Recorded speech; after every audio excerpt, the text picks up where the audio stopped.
আমাদের ছোটবেলায় অনেক কিছু ভালো লাগতো এবং সেগুলোকে পাওয়ার জন্য আমরা অনেক বায়না কান্নাকাটি অনেক কিছু করতাম। হয়তো কিছু জিনিস আমাদের জেদের বশে আমাদের প্যারেন্টস বা গার্জিয়ানরা কিনে দিত, আবার অনেক জিনিস আমরা পেতাম না। কিন্তু আমাদের এই অভাব অভিযোগের সব কিছুর না পাওয়া দুঃখ কষ্ট যন্ত্রণা সব কিছুর থেকে একটাই হয়ে গেলেই সব সমস্যার সমাধান হয়ে যেত। সেটা হচ্ছে কোনো একটা বন্ধুর বাড়ি। আমার কাছে যেটা নেই সেটা তার কাছে থাকতো, তার কাছে যেটা নেই সেটা আমার কাছে থাকতো, এবং দুজন মিলে নিঃস্বার্থভাবে আদান প্রদান করে বা সেইখানে বসে সেই জিনিসটা নিয়ে ঘাটাঘাটি খেলা, এবং তার মানে যে জিনিসটা নেই আমার কাছে সেটা নিয়ে কত স্মৃতি কত ভাবনা চিন্তা করা সবই হয়ে যেত, এবং আমরা একটা খুশি মনে সেই বন্ধুর বাড়ি থেকে ফিরে আসতাম। আস্তে আস্তে আমাদের বয়স বাড়তে থাকে এবং সেই বন্ধুত্ব আস্তে আস্তে গাঢ় হতে থাকে, গভীর হতে থাকে। এখন যাই না বাচ্চারা সেই বন্দুক আর ক্যাপ ফাটাই কিনা, কিন্তু আমাদের সময় ছোটোবেলায় আমাদের 4-5 জন গ্রুপ থাকতো এবং আমাদের দাদা দিদি যারাই থাকতো তার সাথে মিলে আমরা ক্যাপ বন্দুক খেলতাম, এবং সেদিন আমরা প্রত্যেকে বন্ধু হয়ে যেতাম। এ ওকে তার ক্যাপ দেয়া, এ ওকে তার রিল দেয়া, এ তার বন্দুক নিয়ে গুলি মানে সেই ক্যাপ ফাটানো, বা সে তার বন্দুক দিয়ে আমাকে দিয়ে ক্যাপ ফাটানো, এইগুলো অনেক কিছু হতো। তারপর বন্ধুত্ব আস্তে আস্তে গভীরতাকে হতে হতে সেটা একদিন বেস্ট ফ্রেন্ডে পরিণত হলো। বেস্ট ফ্রেন্ড থেকে সেটা আস্তে আস্তে যখন কাজের সূত্রে দুজন দু জায়গায় চলে যাওয়া হলো, তখন আর দেখা না হলেও মাঝে মাঝে কথাবার্তা হতো। আর তারপর যখন সমাজের বিভিন্ন চাপ, বিভিন্ন পরিবর্তন দেখে যখন একজন সম্পূর্ণরূপে বদলে যেতে লাগলো, তখন আরেকজনের মনে মানে কষ্ট খুবই হতে থাকে।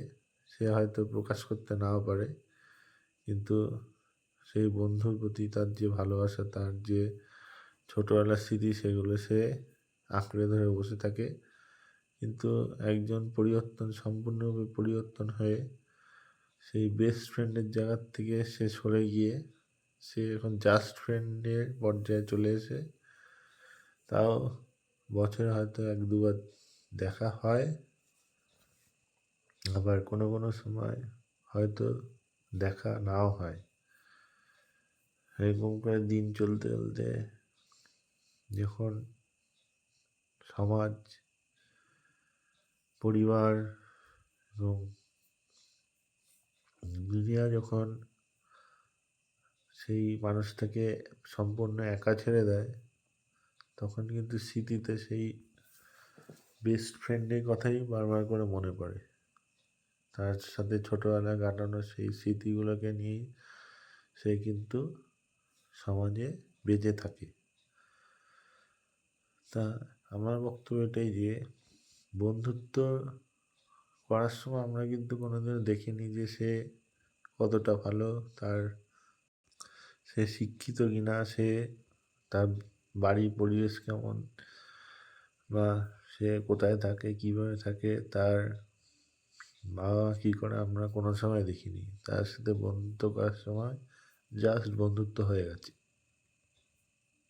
কিন্তু এখনকার যুগে এখনকার সব বোধহয় 2026 সালে এসে বন্ধুত্ব করতে গেলে সবার আগে সামনে ফ্যামিলির স্ট্যাটাস দেখা হয়, সামনে ফ্যামিলির অর্থনৈতিক ইনকাম দেখা হয়, সামনে ফ্যামিলি কতটা শিক্ষাগত যোগ্যতা আছে তাই দেখে বন্ধুত্ব করা হয়। কিন্তু সেটা কিন্তু নয়। বন্ধুত্ব করতে শিক্ষাগত যোগ্যতা লাগে না, স্ট্যাটাসও লাগে না, বা অন্য রং বর্ণ গন্ধ কিছুই লাগে না। বন্ধুত্ব জাস্ট বন্ধুত্ব, সিম্পল ব্যাপার। সে আমার মনে কোনো কথা শুনতে চাইছে, বা আমি তার মনে কোনো কথা শুনতে চাইছি, দুজনকে বলে দিলাম, রিল্যাক্স হয়ে গেলাম, তারপর নিজেদের কাজে সম্পূর্ণ মনোনিবেশ করে ফেললাম। হয়তো কথা বলে সলিউশন নাও বেরোতে পারে, কিন্তু এই যে মাথার মধ্যে থাকা যে চাপ, সেইটা তো সলভ হয়ে, কিন্তু সমাজের চাপে যারা বন্ধুত্ব থেকে দূরে সরে নিজের একা একা বেঁচে থাকে, মানে সমাজে যার কোনো বন্ধুই নেই, সে যেরকম বন্ধুত্ব চায় তার কথা শোনার মতো কোনো লোকই নেই, না পরিবারে কেউ শোনে, না সে যেখানে কাজ করে সেখানে কেউ শোনে, না আলাদা করে কোথাও সে তার মনের কথা বলতে পারে। তাই সে রাত্রিবেলা নিজেই একাই আয়নার সামনে দাঁড়িয়ে নিজের সাথেই কথা বলে, নিজেই নিজের মানে মেন্টালি যে রিল্যাক্সেশন হওয়ার জন্য চেষ্টা করি, কিন্তু এরকম তো হয় না। আমরা এখনকার যুগে, আধুনিক যুগে সুপার ফাস্ট দ্রুত এগিয়ে যাওয়ার জন্য তৈরি হয়েছি, কিন্তু পেছন ফিরে একবারও যে পিছিয়ে যাচ্ছে তাকে তুলে ধরার জন্য আমরা একবারও দাঁড়াই না। কিন্তু প্রকৃত যে বন্ধু, সে কিন্তু পেছনে ফিরে তাকিয়ে সেই বন্ধুকে তুলে ধরার জন্য হাতটা অন্তত বাড়িয়ে দেবে। আমাদের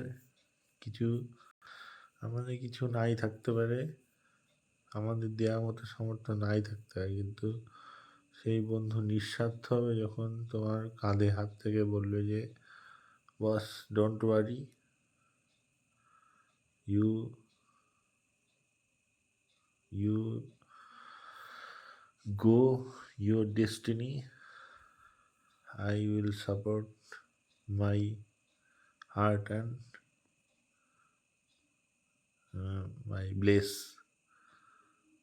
তা এই কথাটা শোনার জন্য আমরা তৃষ্ণার্ত হয়ে থাকি। অর্থাৎ যে বন্ধু তুমি এগিয়ে চলো, আমি তোমার পেছনে রয়েছি আমার মন থেকে এবং আমার প্রার্থনা থেকে, যে তোমাকে সাপোর্ট করছি। কিন্তু আমাদের সেই সাপোর্ট করার মতো এখনকার যুগে হয়তো আর সেই বন্ধু এখন আর পাওয়া যায় না। এখন বন্ধুত্ব করতে গেলে সবার আগে লাগে টাকা, পয়সার সাথে সবার আগে বন্ধুত্ব করতে হয়। পয়সা দিয়ে তারপর কিন্তু পৃথিবীর সমস্ত বন্ধুত্ব, সমস্ত সুখ, সমস্ত কিছু কেনা যায়। এখন টাকাই হচ্ছে মেন জিনিস, টাকাই হচ্ছে মেন উদ্দেশ্য।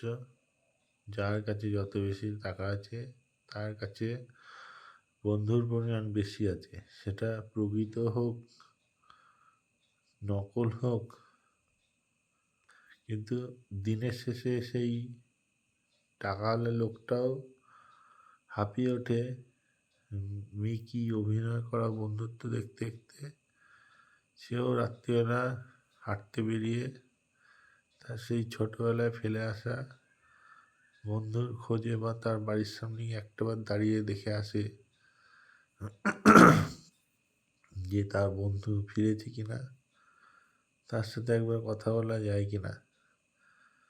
কিন্তু তার বাড়ির সামনে গিয়ে দেখা যায় যে সেই বাড়িটা একটা নিশ্চিহ্ন বা নিশ্ছিদ্র অন্ধকারের মধ্যে ডুবে রয়েছে। সেখান থেকে শুধু ঝিঝি পোকার ডাক আর বাতাসে নড়া কিছু গাছের পাতার আওয়াজ। আর হচ্ছে পুরনো কিছু স্মৃতি, সেগুলো নিয়েই ফিরে আসতে হয়। কেননা সেই বন্ধু তো আর তাকে তার বেস্ট ফ্রেন্ডের জায়গায় রাখেনি, কেননা তার কাছে পয়সা নেই তেমন, আর সেই স্ট্যাটাস মেনটেন করতে পারছে না। তো দেখা গেলো তার বন্ধু এমন একটা বড় মাল্টি ন্যাশনাল কোম্পানিতে চাকরি করে, যে তার প্রত্যেক দিনের আয় ডলারে বা অনেক অন্য কারেন্সিতে, যা ভারতীয় মুদ্রায় কয়েক কোটি টাকার সমান। কিন্তু তার বন্ধু দেখা গেল তার আয় দিন গেলে, মাস গেলে সম্ভবত 10,000 টাকাও হয় কিনা তাতেও তার সন্দেহ থেকে যায় কোনো একটা টেনে টেনে। তাহলে সেখানে সে কী করে সেই বন্ধুর সামনে গিয়ে দাঁড়াবে, আর তার সেই কোটি টাকা কামানো বন্ধুই বা তাকে কী করে তার বন্ধু বলে পরিচয় দেবে। হয়তো মানে যে নিঃস্বার্থ বন্ধুত্ব করেছিল তার হয়তো মান সম্মান, ইগো এগুলোর কোনো মূল্য নেই, কিন্তু যে এখন চলে গেছে ছেড়ে, তার কাছে মান সম্মান, ইগো, স্ট্যাটাস এগুলোর মূল্য অনেক বেশি। তাই সেই স্মৃতির পথ চালনা করে সে আবার নিজের স্থানে ফিরে আসে, নিজের মতো একা একা কথা বলে আর নিজের মতো বাঁচতে শুরু করে। বন্ধুত্ব জিনিসটা বলে অনেক পবিত্র। আমাদের বন্ধুত্ব করার সময় আমাদের শ্রীকৃষ্ণ সুধামার উদাহরণ দেয়, বা আরও যে সমস্ত বন্ধুত্বের গল্প আছে সেগুলো উদাহরণ দেয়। কিন্তু পরবর্তীকালে বন্ধুত্ব মাঝে সেই টাকাটাই হচ্ছে বা অর্থই হচ্ছে সবচেয়ে বড় কারণ বা ভাঙন হয়ে দাঁড়ায়, বা কিছু ক্ষেত্রে ইগোটাও হচ্ছে সবচেয়ে বেশি কারণ হয়ে দাঁড়ায়। কেননা জেনে মানে জ্ঞানগত বা অজ্ঞাতভাবে কোনো সময় না কোনো সময় কেউ কোনো পক্ষ থেকে কোনো না কোনোভাবে বারংবার আঘাত চলেই আসে। তা বন্ধুত্বের খাতিরে সেই আঘাতকে আমরা মিস্টেক বা ভুল বলে সেটাকে আমরা সরিয়ে দিই, কিন্তু সেটা যখন ডেলি ঘটে সেটাকে তখন আর মিস্টেক বলা চলে না, সেটাকে বলে প্রি প্ল্যান বা পূর্ব পরিকল্পনা করে তোমাকে তার সেই রাস্তা থেকে হটিয়ে দেওয়া।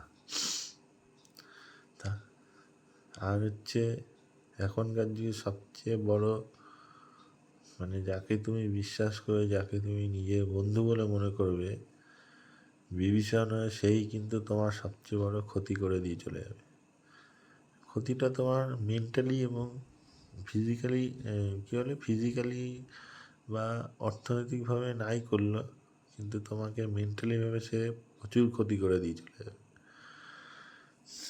যাকে নিয়ে তুমি, মানে যার জন্য তুমি অনেক স্বপ্ন, অনেক কিছু করার প্ল্যান করেছিলে, দেখবে যে একদিন সেই প্ল্যান বা সেগুলো তোমার কাছে বৃথা বলে মনে হবে। কেননা তোমাকে সে মেন্টালিভাবে এমনভাবে ভেঙে দিয়ে চলে যাবে যে তোমার উঠে দাঁড়াতে বা সেই ট্রমা থেকে বেরোতে অনেক বছর কেটে যাবে।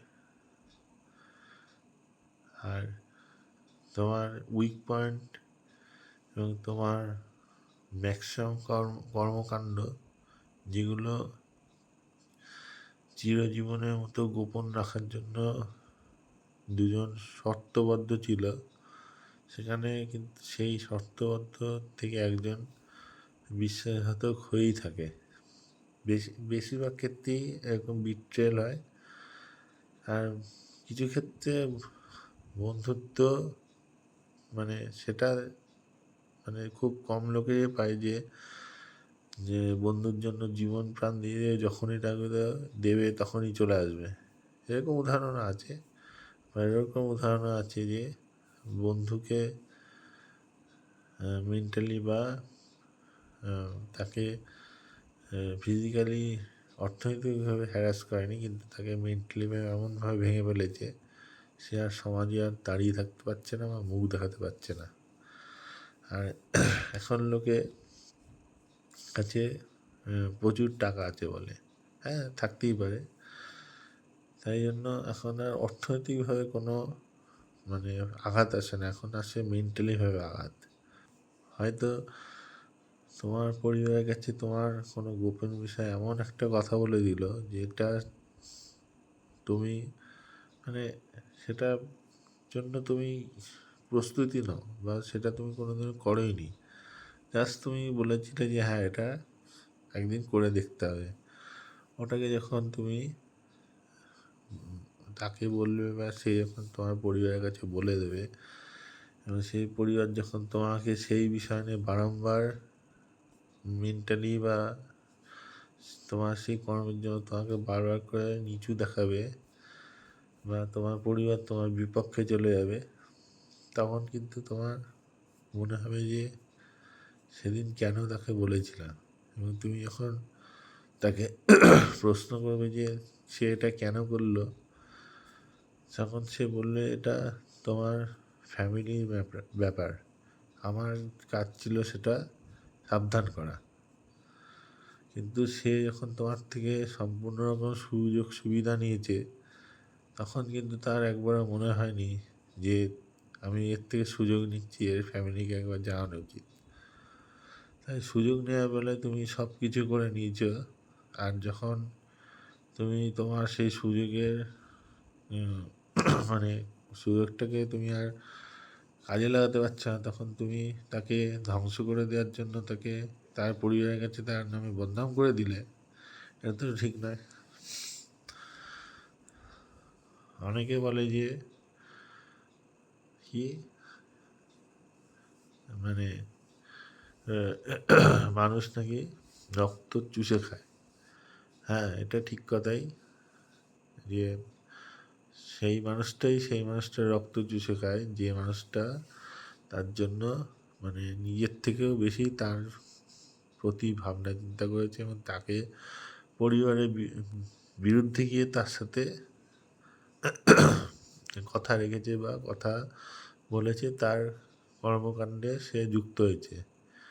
কিন্তু যেদিন তোমার প্রতি প্রতিদান দেওয়ার সময় আসে সেদিন সে এরকম বিশ্বাসঘাতকতা করে এবং সে এক্সপেক্ট করে যে এত বড় কর্মকাণ্ড ঘটিয়ে দেওয়ার পরেও যেন তাকে তোমার পাশে রেখে দেওয়া হয়।